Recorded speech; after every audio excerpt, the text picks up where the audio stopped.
Boa noite a todas e a todos. Que a paz do nosso doce Rabi, da humilde Galileia, permaneça em nossos corações hoje e sempre. Nós vamos falar hoje de um tema que a nossa sociedade humana, ordiana, ainda enfrenta como um problema, com soluções ainda precárias. E as soluções que o Evangelho oferece são soluções definitivas. Mas para isso, nós precisamos entender sobre esses processos de aproximação de almas pelas famílias. Por isso que o nosso trabalho aqui é um estudo que nós gostaríamos de compartilhar com todos aqui juntos, para que possamos aprender um pouquinho. A primeira pergunta que façamos seria essa: qual a finalidade essencial da família? Qual que é a finalidade? E os Espíritos nos responderam lá na questão 774 de O Livro dos Espíritos, dizendo: quis Deus que pelos laços, prendendo um ao outro, de família, os homens aprendessem, preste atenção no verbo aprender, aprendessem a amar-se como irmãos. Aprender a amar como irmão dentro de uma família. Então nós trouxemos aqui um singelo modelo de família tradicional, não quer aqui obviamente esgotar. No lugar de pais pode ter tutores, no lugar de esposos pode ter as variadas possibilidades de se formar família. Mas é só para a gente fazer essa pergunta: isso é família? Segundo a resposta que nos deram? Então, para isso realmente ser família, nós temos que fazer uma mudança aqui. No lugar de pais, nós vamos ver irmãos. Ele é meu pai, mas ele também é meu irmão. Eu começo a transcender o papel de pai que ele está exercendo e o papel de filho que eu estou exercendo. Quando alcanço a significação profunda da família, eu consigo entender que antes de pai e filho eu sou irmão. Mas não é isso ainda que acontece. Filhos também têm que se ver como irmãos de seus pais. Assim como os pais têm que ver-se como irmãos de seus filhos. Mas os esposos também têm que se olhar um ao outro como irmãos. E nós vamos ter aí, obviamente, dificuldade no mundo de expiações e provas de que as pessoas consigam fazer isso. E os irmãos consanguíneos, eles também serão irmãos em espírito, filhos do mesmo Pai que nos criou e nos sustenta. Essa sim é a família que nós estamos construindo a longuíssimo prazo. Então ninguém se assuste não, que ela ainda não existe na Terra, porque a Terra ainda é um planeta de expiações e provas, que saiu há pouco tempo dos mundos primitivos, que são os primeiros mundos das nossas evoluções, e vai agora começar a regenerar, está fazendo a transição para a regeneração, que nada mais é que a interface entre o mundo de expiações e provas e mundos felizes, que são os mundos que verdadeiramente nós almejaremos. Para chegar a esse estágio, nós temos que chegar no final do mundo dos felizes, que ainda vai longe, sem nenhuma desolação para ninguém. É tudo parte do processo evolutivo.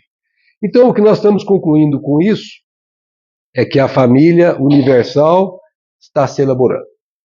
Nós temos que aprender a nos amar como irmãos. Essa é a meta, gente. Põe isso na cabeça. Agora, na nossa realidade, essa meta está lá em cima. Vamos ficar tranquilo quanto a ela. E vamos fazendo mais perguntas. Como é que se formam as famílias? E aí eu vou trazer aqui a impressionante ação de Jesus, porque a primeira aparição de Jesus pública, vocês vão se lembrar, foi num casamento. E ele ainda disse para a mãe dele: não chegou a minha hora. Mas como era o pedido da mãe, qual filho que não atende o pedido da mãe? Quanto mais Jesus. Vai lá, os meninos estão precisando de vinho. Acabou o vinho. E Jesus vai lá, ainda sem ser conhecido, ele e alguns discípulos. Então Jesus, ele está se associando à família no seu primeiro evento. E nós trouxemos aqui apenas um pequeno trecho para que nós tenhamos noção dessa importância. No terceiro dia, houve um casamento em Caná da Galileia. E a mãe de Jesus estava lá. Jesus foi convidado para o casamento e seus discípulos também. Então ele já tinha estabelecido o discipulado, mas ainda não tinha sido colocado em exposição pública. Esse princípio de sinais, Jesus o fez em Caná da Galileia e manifestou a sua glória. Que princípio de sinais? Quando ele transformou a água em vinho, alegrando os noivos, alegrando as famílias que ali estavam comemorando um enlace matrimonial que tem significado. Portanto, a mensagem do doce Rabi, da nossa querida Galileia, se inicia na celebração de um casamento. Não creiamos que isso seja por acaso. Isso tem razões que faz parte de um planejamento maior. Veja que quando ele chega num berço extremamente humilde, que era na verdade um coxo que os animais comiam, que a gente chama de manjedoura para ficar bonito, mas era um coxo, tá certo? E ele se mostra na primeira lição, humildade. E aqui ele se mostra depois, começando o seu processo de trazer o evangelho de fato, num casamento. Aí agora nós vamos nos perguntar e vamos comentar sobre o fundamento do casamento. O casamento, isso é a questão 701 de O Livro dos Espíritos que estabelece para nós, segundo as vistas de Deus, então isso é lei divina que nós estamos falando, o casamento tem que se fundar na afeição dos seres que se... Gente, presta atenção como os espíritos são cuidadosos. Ele usou a palavra seres. Não falou marido, mulher, homem, mulher. Falou seres. Nós sabemos que existem casamentos de polaridades invertidas em corpos iguais. Tem polaridades psíquicas de masculino e feminino em corpos iguais, semelhantes, e são seres que se unem. A união, nós vamos ver, é de almas e não de corpos. O casamento, vai dizer Allan Kardec em seu comentário, constitui um dos primeiros atos de progresso nas sociedades humanas, porque estabelece a solidariedade fraterna. De novo, quem fala fraterno fala irmão, e quem fala irmão fala da fundamentação do casamento. Aprendermos a nos amarmos como irmãos. E aí a gente faz a pergunta, o casamento é lei divina? Kardec faz essa mesma pergunta. Será contrário à lei da natureza o casamento, isto é, a união permanente de dois seres? Repete Allan Kardec na pergunta o que os espíritos tinham dito, dois seres. E os espíritos respondem, é um progresso na marcha da humanidade. Na sociedade que nós vivemos atualmente, há muita gente que acha que o casamento é uma instituição que tende a acabar. Acham que o casamento não tem sentido.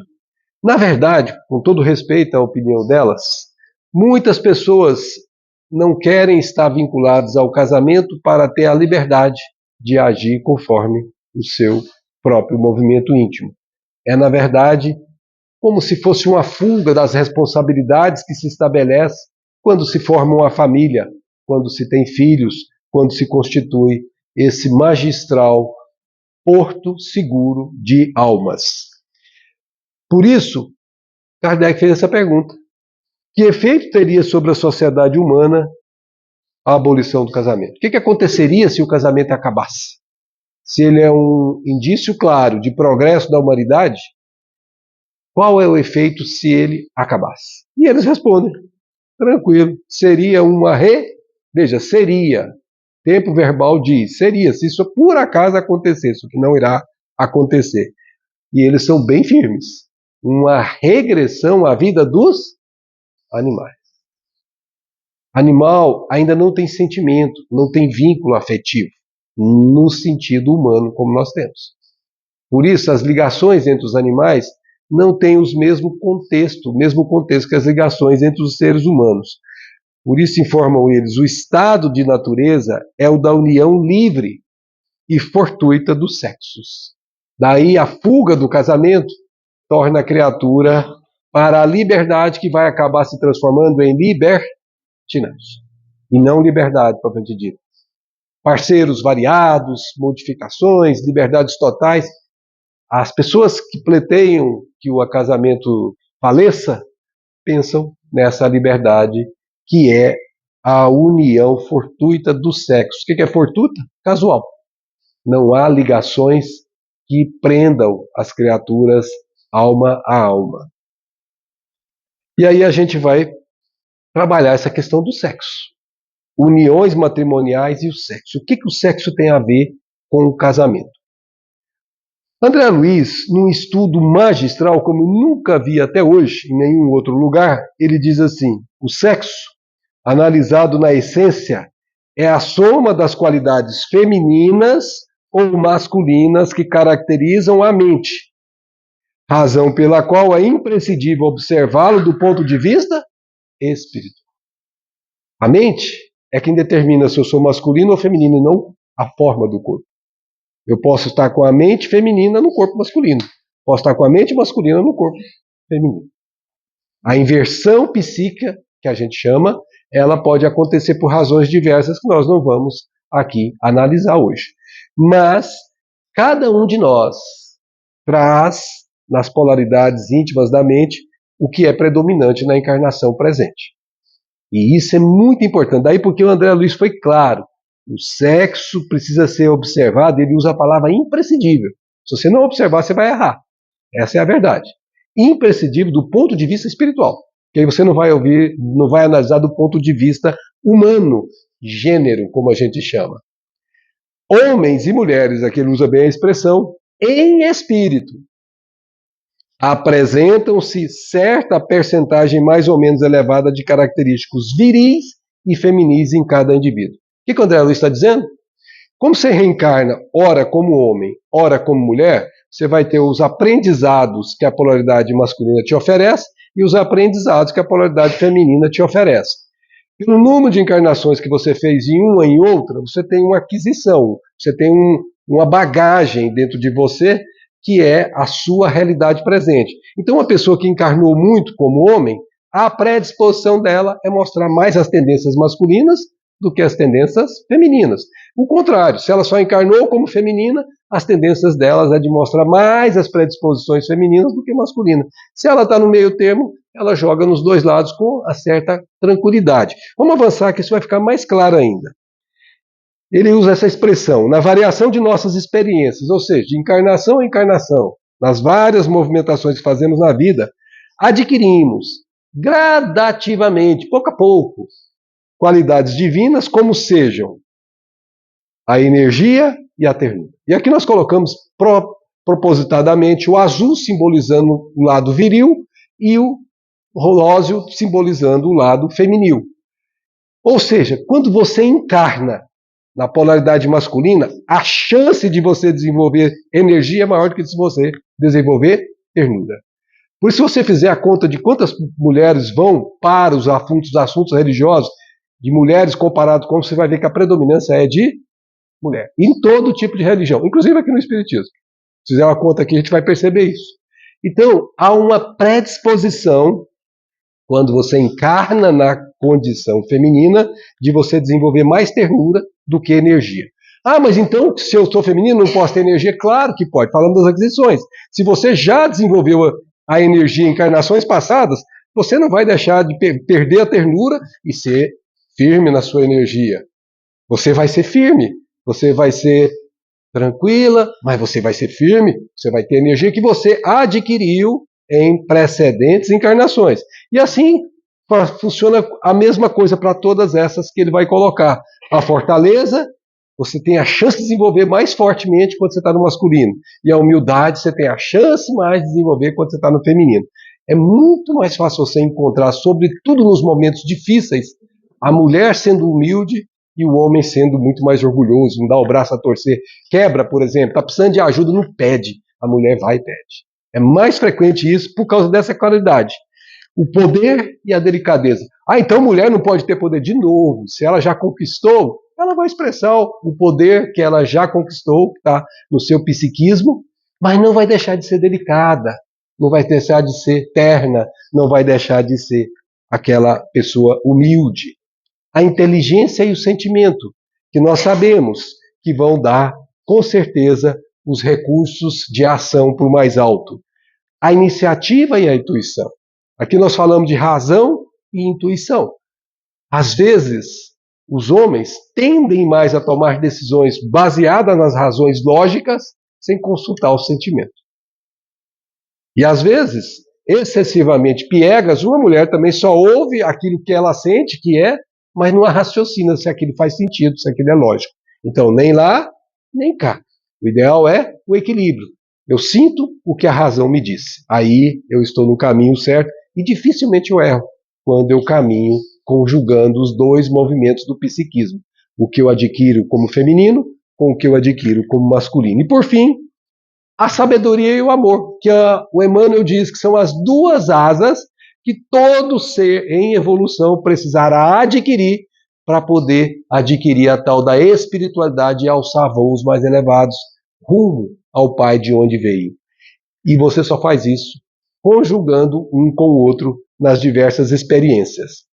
Portanto, são polaridades masculinas e femininas que nós vamos adquirindo. São as aquisições do espírito. Você é portador e a sua realidade hoje tem exatamente a quantidade de experiências que você fez numa e noutra e o aprendizado, o aproveitamento que você fez nessas experiências.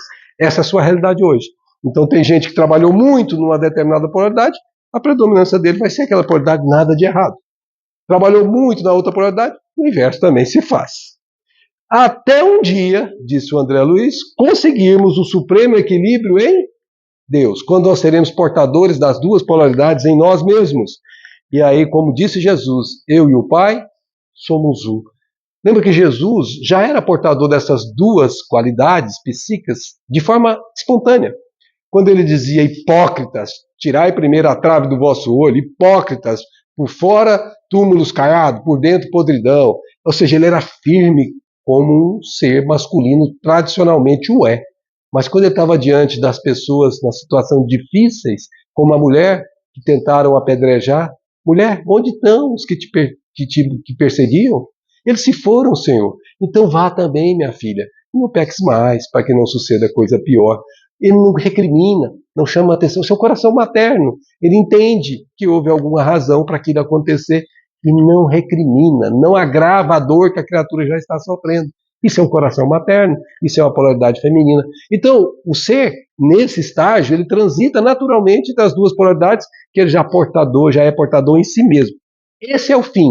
Quando nós chegarmos a esse fim, aquele quadro que nós fizemos, nós nos veremos como todos, como irmãos. Até lá, gente, temos que, suar, trabalhar. Resumindo a história que André Luiz nos contou. O indivíduo, a criatura, será portadora de todas as qualidades nobres inerentes à masculinidade e à feminidade, refletindo em si a glória do Criador. Por isso vocês falam, anjo tem sexo? Não, a multipolaridade já estão neles, por isso que você chama de angelitude, estágio da multipolaridade. Esse negócio de discutir sexo dos anjos não tem mais agora por que discutir, né, gente? Já sabemos o que é, por que é isso que acontece. Então, gente, nós vamos chamar a atenção aqui para o casamento, que vai formar a família. Casamento é o quê? Complementação da polaridade que um já é portador, da que o outro é portador. O que um tem, deve dar para o outro que não tem.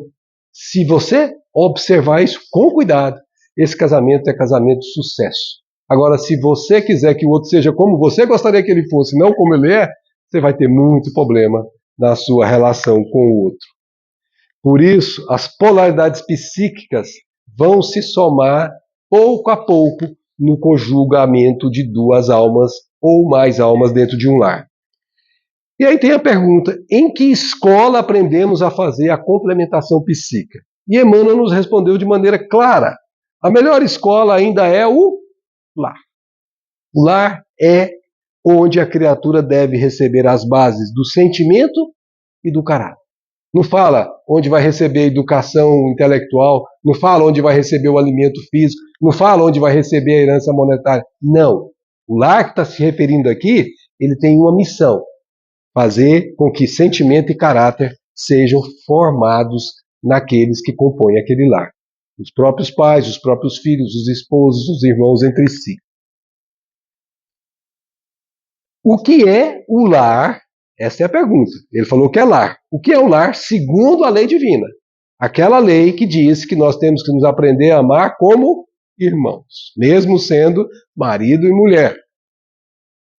Ela, chamada Senhora Laura, essa senhora, que está lá no livro Nosso Lar, ela vai fazer uma exposição para o André Luiz, gente, que é linda.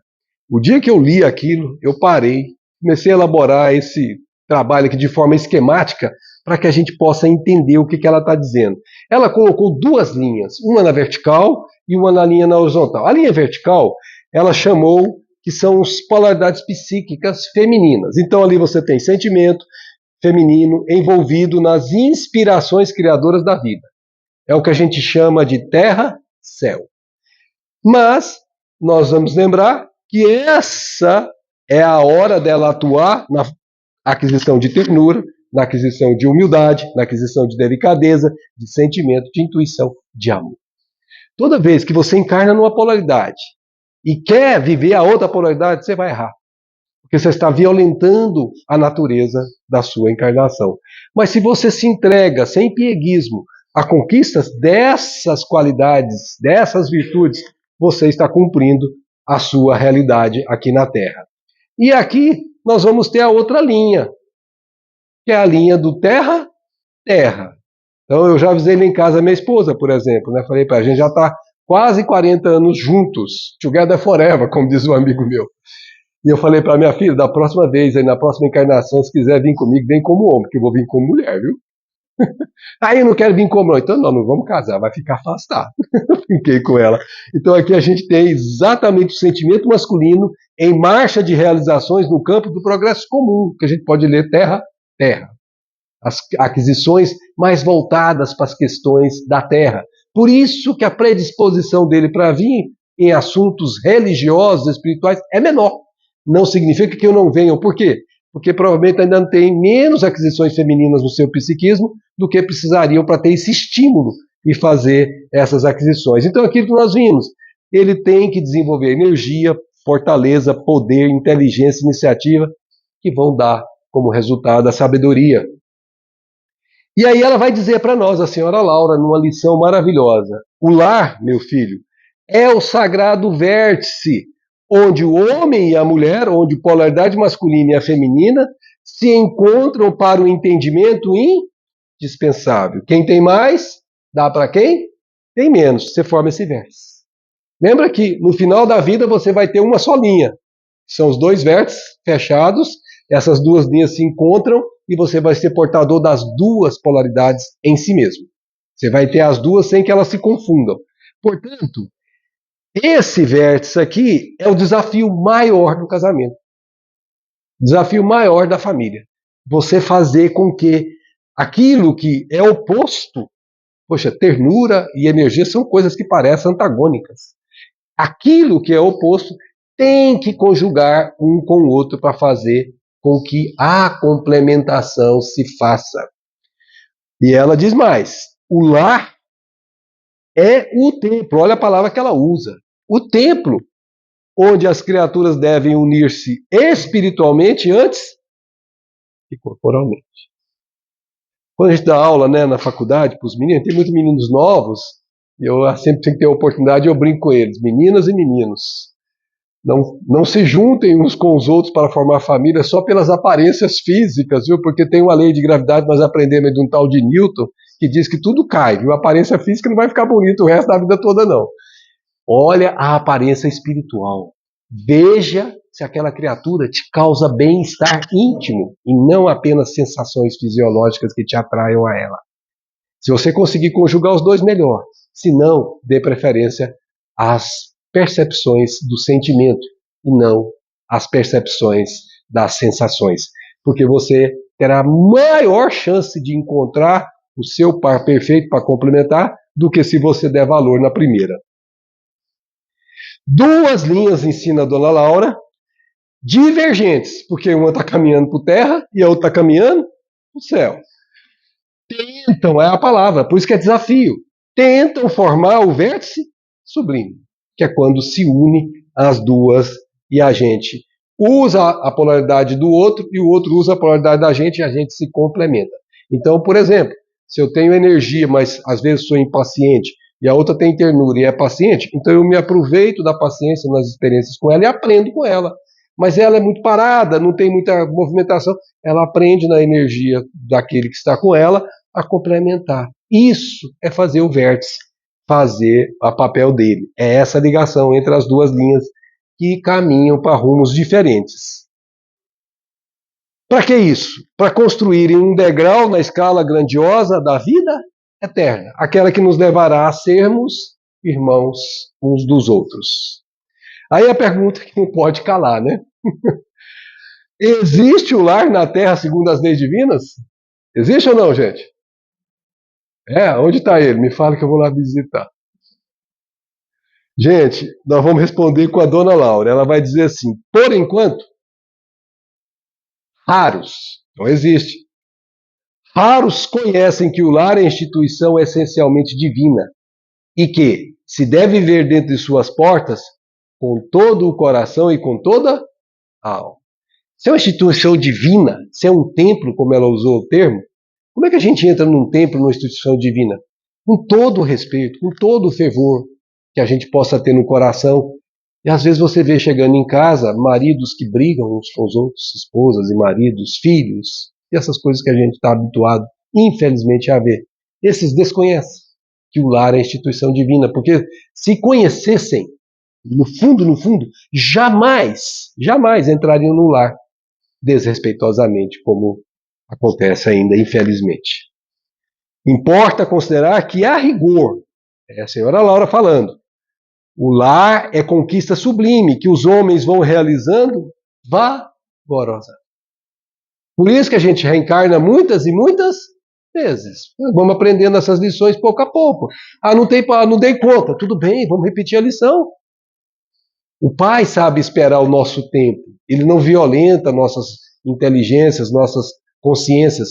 Se a gente não deu conta numa encarnação e a gente se dá conta que não deu conta, a gente começa de novo. E aqueles fracassos serão degraus para o futuro sucesso que nós vamos conquistando de encarnação a encarnação.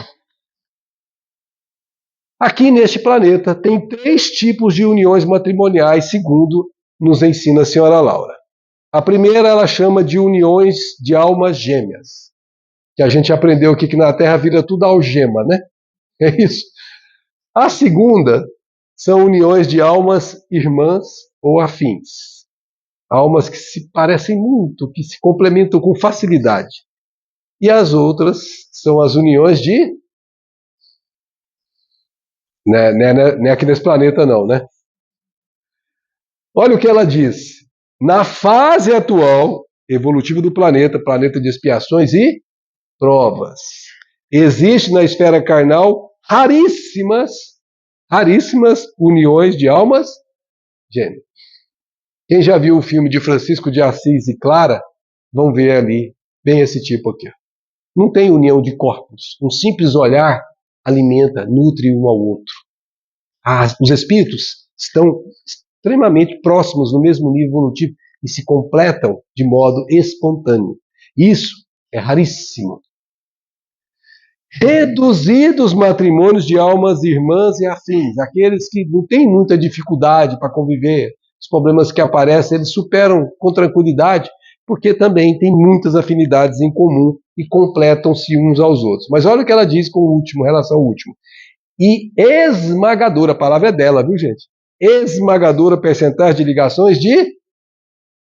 Daí porque a família é ainda um desafio. Não é um porto seguro completo ainda como gostaríamos que fosse. Não é um ninho de segurança completo.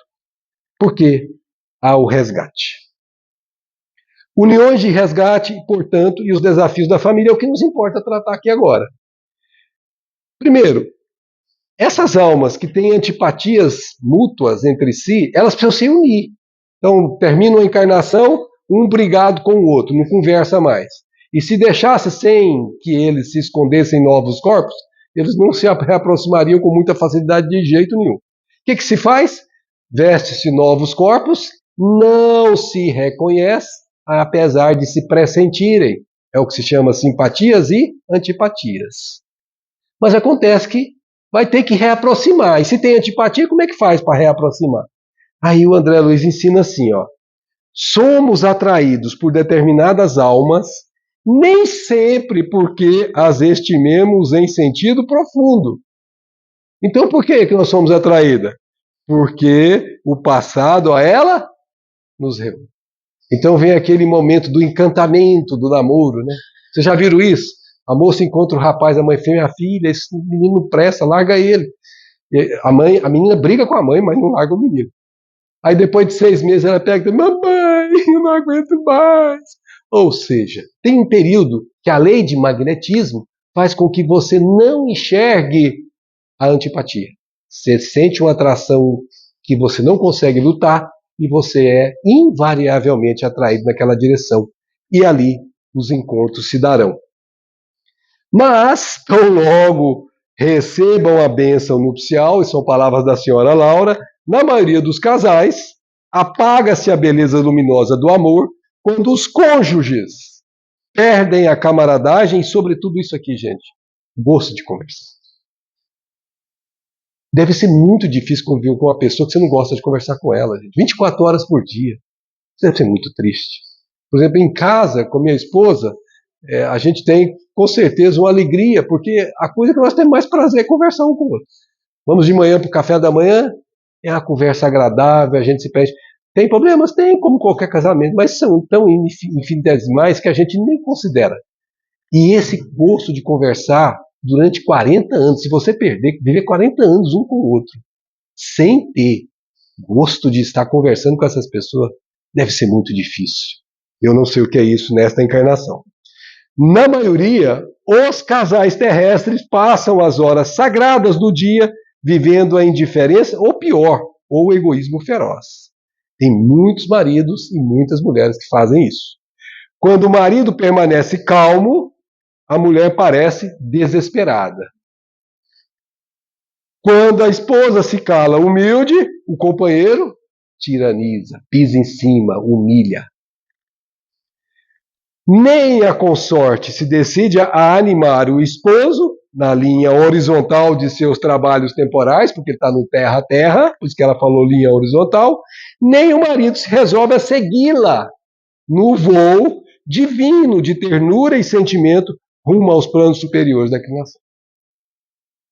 Então, um estimula num campo, o outro estimula no outro. Mas quem vai aceitar o estímulo é o indivíduo, que tem que olhar o outro como uma fonte de aprendizado, uma fonte inextinguível de crescimento da própria psiquismo que ele não carrega nele ainda.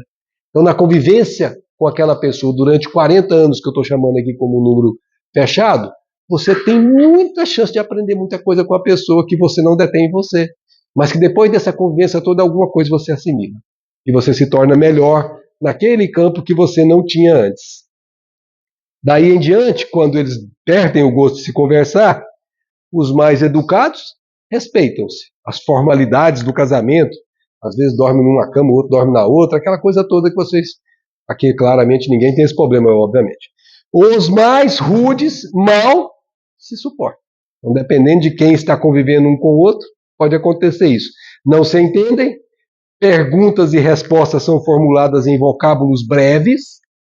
É claro que nestas circunstâncias, diz a senhora Laura, o ângulo divino não está devidamente traçado. Por quê? Ou seja, porque falta para eles buscar a... Esse é o grande desafio do casamento. É a gente buscar a complementação. Não esperar do outro o que o outro não pode dar e nem dar para o outro esperar da gente o que a gente também não pode dar. Se a gente fizer esse raciocínio tão lógico, a gente consegue aceitar o outro sem revolta, sem briga, sem problema. Mas quando a gente quer, porque quer que o outro seja como que a gente gostaria que fosse, aí você vai se frustrar, com certeza. Porque ninguém muda o outro. Quem muda é a própria pessoa. A gente influencia no nosso modo de viver para que ele possa se mudar, mas jamais a gente muda a pessoa. Duas linhas, como ela havia dito antes, divergentes, tentam formar o vértice sublime, como ela falou. Portanto, o desafio, gente, é a convivência de almas em desajuste. Almas que vieram para se reharmonizar. E nesses embates, disse o André Luiz, alinham-se os recursos da redenção. Se a gente souber aprender a fazer essa complementação, a gente se redime com o passado complicado que a gente construiu. Nesses embates, portanto, a gente vai ter convivência muitas vezes difícil, mas ninguém tem convivência que não precisa ter. Ninguém está situado naquele local por acaso. Almas se afinizaram e se reaproximaram, e os conflitos são naturais do reajuste. Não é esse o problema, é o como eu lido com esses conflitos que traz a solução ou o problema. Mas ela é necessária para a nossa redenção. Sem ela não há redenção. Quem for mais claro, ele está dizendo aqui, quem for mais claro e mais exato no cumprimento da lei, aquela lei divina, que ordena seja mantido o bem de todos, fazer o bem pelo bem de todos, acima de tudo, mais ampla liberdade encontra para a vida eterna. Então vamos pegar um caso de um casal em que um conseguiu fazer isso e o outro não. O que acontece? Esse sobe o que conseguiu fazer e o outro tem que voltar com outra pessoa no mesmo tônus vibratório para passar pelas mesmas experiências que ele não soube assimilar com a criatura que estava ao lado dele por tanto tempo. Por isso, quem tem mais, gente, deve dar para quem tem menos. Não espere do outro receber se o outro não pode dar, senão você vai se frustrar. Ah, mas meu marido é muito difícil, Max. Sim, mas é ele que foi confiado a você. Tem certos casos em que o marido tem que ser visto como um filho, certas mulheres têm que ser vistas como filhas, porque elas não conseguem ainda ser aquela criatura que a gente espera. Quanto mais sacrifício, olha que palavra difícil, quanto mais sacrifício com serviço incessante pela felicidade dos corações que o Senhor nos confia, mais elevada a ascensão, a glória do amor divino. Então não importa com quem eu vim, importa como eu vou aprender a lição dessa experiência que pode ser difícil ou pode ser suave. E quando os desafios parecem insuportáveis? Ai, Max, eu não aguento mais. Ah, não, eu não aguento mais. O que eu faço? Eu não dou mais conta. A pessoa vai me dizer. O que eu vou fazer? Separar? E o André Luiz aqui não responde essa pergunta. Separar?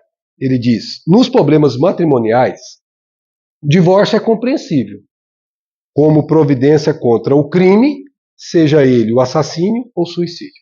Então, claro, se está em risco de morte, seja porque o outro oferece risco ao seu par, ou seja porque está tão pesada a situação e a pessoa quer dar cabo à própria vida, separa. Separa porque isso não foi um casamento ainda bem sucedido nesta encarnação. E não se preocupe, virá outra oportunidade mais tarde.